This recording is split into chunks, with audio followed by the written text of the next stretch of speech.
Hi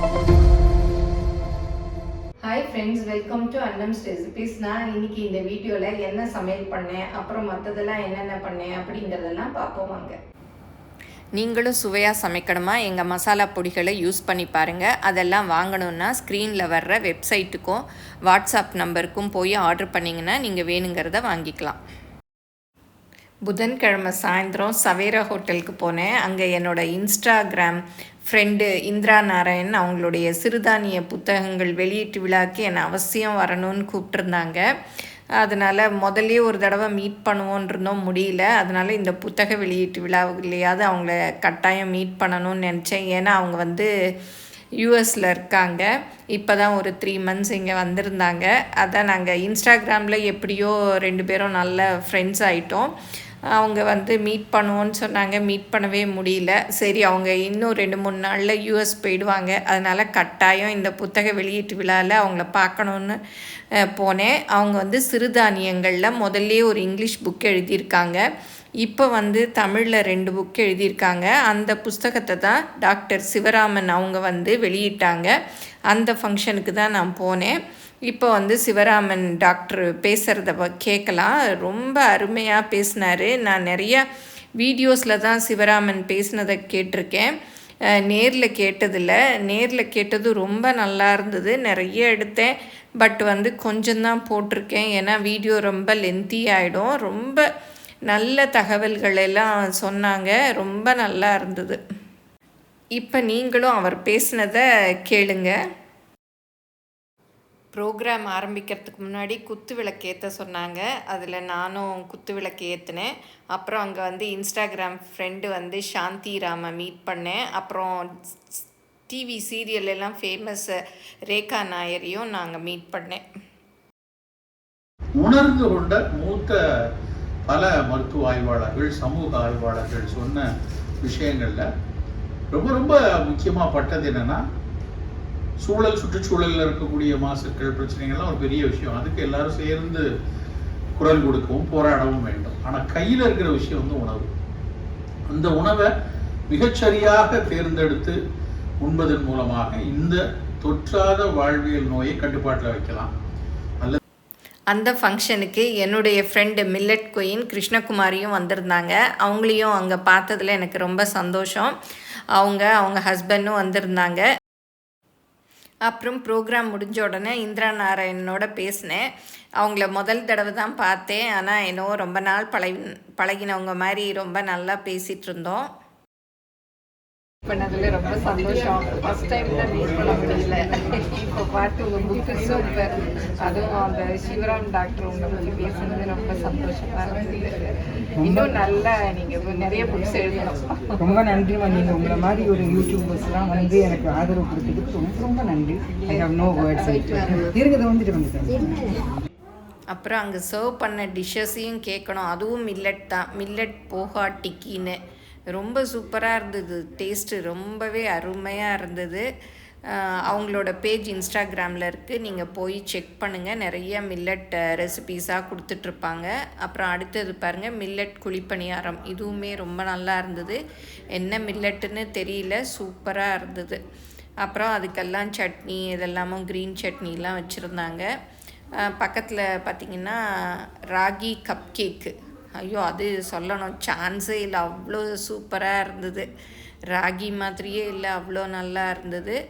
அப்புறம் நிறைய தானியங்களும் அங்கே மேலே அவல் தானியங்கள் அதெல்லாமும் டிஸ்பிளேயில் வச்சுருந்தாங்க. அப்புறம் இது பார்த்திங்கன்னா மில்லட் டொமேட்டோ பாத்து. அது என்ன மில்லட்டுன்னு தெரியல, அவ்வளோ நல்லா இருந்தது, சூப்பராக இருந்தது. நான் அவங்கக்கிட்ட கேட்கணுன்னு இருக்கேன் அந்த ரெசிபீஸ் எல்லாம். அவங்க புக்ஸில் கூட எல்லாம் இருக்கும்னு நினைக்கிறேன். அப்புறம் அதுக்கு சாம்பார் வச்சுருந்தாங்க. இந்த டிக்கிக்கெல்லாம் க்ரீன் சட்னி வச்சுருந்தாங்க. அப்புறம் தேங்காய் சட்னியும் இருந்தது. அப்புறம் காஃபி இருந்தது. மாம்பழங்கள் இப்போ நல்லா இனிப்பாக கிடைக்குது. நான் மேங்கோ ஃப்ரூட்டி பண்ணேன், அதை தனி வீடியோவாகவே அப்லோட் பண்ணுறேன். அப்புறம் நான் இன்றைக்கி என்ன செஞ்சேன் அப்படிங்கிறதெல்லாம் பார்க்கலாம். நான் இன்றைக்கி குக்கரில் பிரியாணி பண்ணல, கேஸ்ட் அயர்ன் பேன்லேயே வெஜிடபிள் பிரியாணி பண்ணேன். எப்படின்னு பார்க்கலாம் வாங்க. அன்றைக்கி மாங்காய்லாம் நறுக்கி மாவத்தல் போட்டேன் இல்லையா, 4 நாள் ஆச்சு பாருங்கள், நல்லா காஞ்சிருச்சு. போதும். கொட்டையும் நல்லா காஞ்சிருச்சு. இதெல்லாம் வந்து ஒரு கண்ணாடி பாட்டில் இல்லது ஜாடியில் போட்டு வைக்கணும். ஏன்னா எவர் சில்வரில் போட்டால் உப்பு போட்டிருக்கோம் இல்லையா, அந்த பாத்திரத்தை வந்து அரிச்சிடும். அதில் போட்டு மூடி வச்சுட்டிங்கன்னா உங்களுக்கு 1 வருஷம் வரைக்கும் நல்லாயிருக்கும். நல்லா காய வச்சிட்டிங்கன்னா ஒன்றும் ஆகாது. வெளியில் வச்சா கருத்து போயிடும். நீங்கள் ஃப்ரிட்ஜில் வச்சுக்கிட்டிங்கன்னா இதே கலரில் இருக்கும். அப்புறம் இன்றைக்கி மத்தியானத்துக்கு வந்து நான் வெஜிடபிள் பிரியாணி தான் பண்ண போகிறேன். அதுக்கு கேரட்டு, பீன்ஸு, பட்டாணி வந்து சீசனில் வாங்கி ஃப்ரீசரில் வச்சது தான் பாருங்கள், நல்லாவே ஃப்ரெஷ்ஷாக இருக்குது. அதை கொஞ்சம் நேரம் முன்னாடி எடுத்து வச்சுக்கிட்டோம்னா இந்த மாதிரி நல்லா ரூம் டெம்பரேச்சருக்கு வந்துடும். அப்புறம் இன்றைக்கி நான் சீரக சம்பா அரிசியில் தான் பண்ண போகிறேன். அதை கொஞ்சம் நேரம் கழுவிட்டு ஊற வச்சுருக்கேன். அப்புறம் இதுக்கு வெங்காயம், தக்காளி, இஞ்சி பூண்டு பேஸ்ட்டு, புதினா எல்லாம் எடுத்து வச்சுருக்கேன். தாளிக்கிறதுக்கும் எல்லாம் ரெடியாக எடுத்து வச்சுருக்கேன். அப்புறம் பிரியாணி இலையெல்லாம் வாங்கி இந்த மாதிரி கட் பண்ணி வச்சுக்கிட்டிங்கன்னா எடுக்கிறதுக்கு சௌரியமாக இருக்கும். நம்ம ஒடிச்சு போட்டோம்னா அந்த பீசஸ் விழுந்ததுன்னா வாயில் மாட்டிக்கிச்சுன்னா குத்தும். அதனால் சிரமம் பார்க்காம இந்த மாதிரி கட் பண்ணி வச்சுக்கோங்க. இதில் ஒரு 3 பீஸ் எடுத்துக்கலாம். இப்போ வந்து பிரியாணி தாளித்து விட்டுறலாம். நான் இன்றைக்கி குக்கரில் பண்ணல, இந்த பாத்திரத்தில் தான் பண்ண போகிறேன். இதுக்கு வந்து 2 ஸ்பூன் அளவு எண்ணெய் ஊற்றிக்கலாம். அப்புறம் 2 ஸ்பூன் அளவு நெய் ஊற்றிக்கலாம்.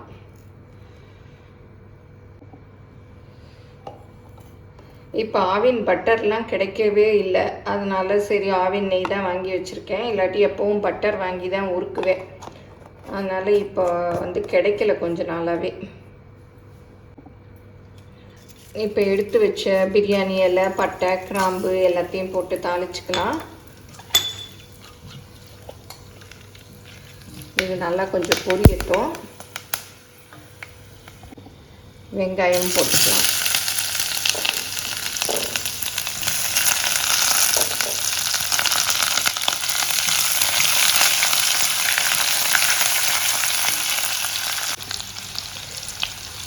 இப்போ இஞ்சி பூண்டு பேஸ்ட்டும் போட்டுக்கலாம். இது வந்து கேஸ்ட் அயர்ன் பேன் தான், அதனால் இதுலேயே நான் இன்றைக்கி பிரியாணி பண்ணி பார்க்கலாம் அப்படின்னு பார்க்குறேன். நல்லா ஹெவியாக இருக்கும், வெயிட்டாக, அதனால் அடியெல்லாம் பிடிக்காது. நல்லா வெங்காயம், இஞ்சி பூண்டு எல்லாம் நல்லா வதங்கிடுச்சு. இப்போ தக்காளியும் போட்டுக்கலாம்.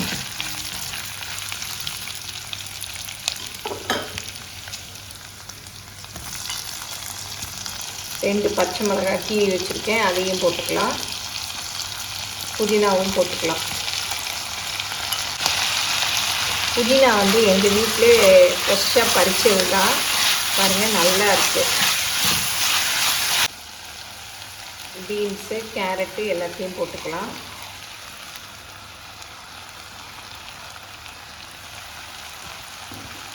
அப்புறம் இந்த பட்டாணியும் போட்டுக்கலாம். பட்டாணி கொஞ்சம் நிறைய போடுறேன்.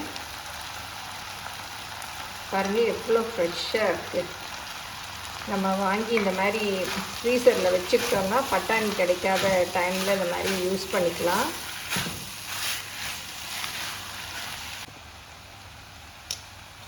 தனி மிளகாப்பொடி உங்களுக்கு எவ்வளோ காரம் வேணுமோ அது பார்த்து போட்டுக்கோங்க. அப்புறம் மஞ்சள் பொடி கொஞ்சம் போட்டுக்கலாம். அப்புறம் கரம் மசாலா இல்லாட்டி பிரியாணி மசாலா எது வச்சுருக்கீங்களோ அதில் ஒரு 1/4 டீஸ்பூன் அளவு போட்டுக்கலாம். அப்புறம் இந்த பிரியாணிக்கு தேவையான உப்பு நான் காய், அரிசி எல்லாத்துக்கும் சேர்த்தே போட்டுட்டேன். இதை போட்டு நல்லா மிக்ஸ் பண்ணி விட்டுடலாம். 2 பச்சை மிளகாய் போட்டிருக்கோம், அதனால் காரத்தை வந்து பார்த்து போட்டுக்கோங்க. இதில் வந்து சோயா சங்க்ஸ் இருக்குது இல்லையா, அது இருந்தால் கூட ஊற வச்சு இதை சேர்த்துக்கலாம். நான் வந்து பட்டாணி நிறையா போடுறதுனால இன்றைக்கி அது வேண்டாம். அப்புறம் நிறைய காய்கறிகளாக இருக்கும், இதுவே பாருங்கள் நிறையா இருக்குது, அதனால் அது நான் போடலை இன்றைக்கி. 2 ஸ்பூன் அளவுக்கு தயிர் ஊற்றிக்கலாம்.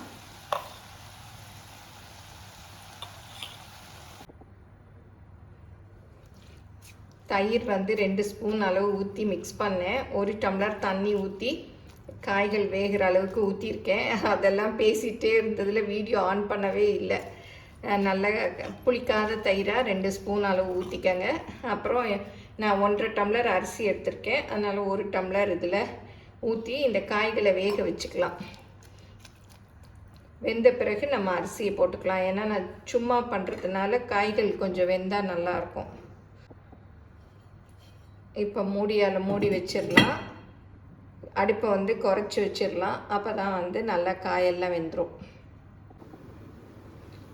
இப்போ மூடி 10 நிமிஷம் ஆச்சு. திறந்து பார்க்கலாம்.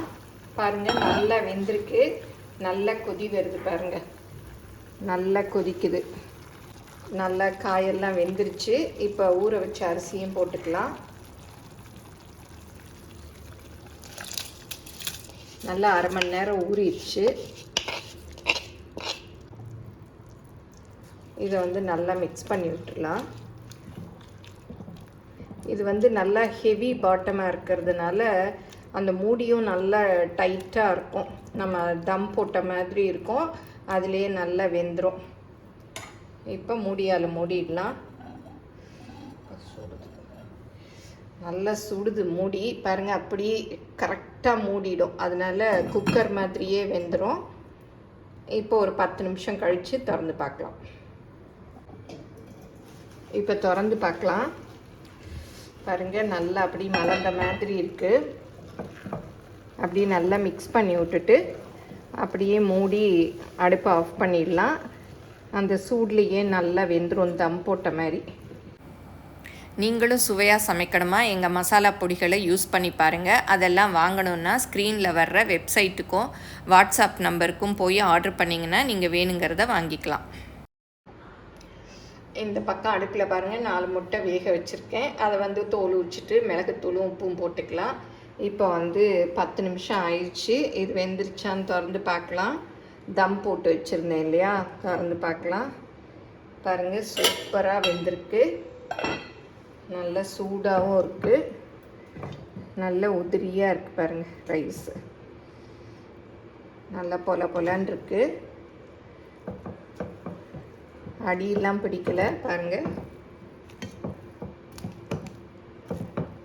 அடியெல்லாம் சுத்தமாக பிடிக்கல.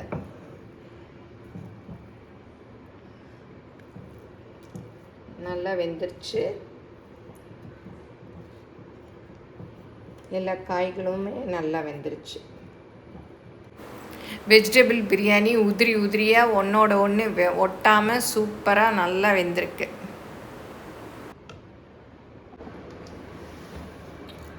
அப்புறம் வெங்காயம், வெள்ளரிக்காய், கொத்தமல்லி, பச்சை மிளகாயெல்லாம் போட்டு ரைத்தா பண்ணி வச்சுருக்கு. அப்புறம் மாம்பழம் ஃப்ரூட்டி பண்ணேன் இல்லையா, அப்போ நிறையா இருந்தது. அதில் கொஞ்சத்தை வந்து நறுக்கி அப்படியே சாப்பிட்றதுக்கு எடுத்து வச்சுருக்கு.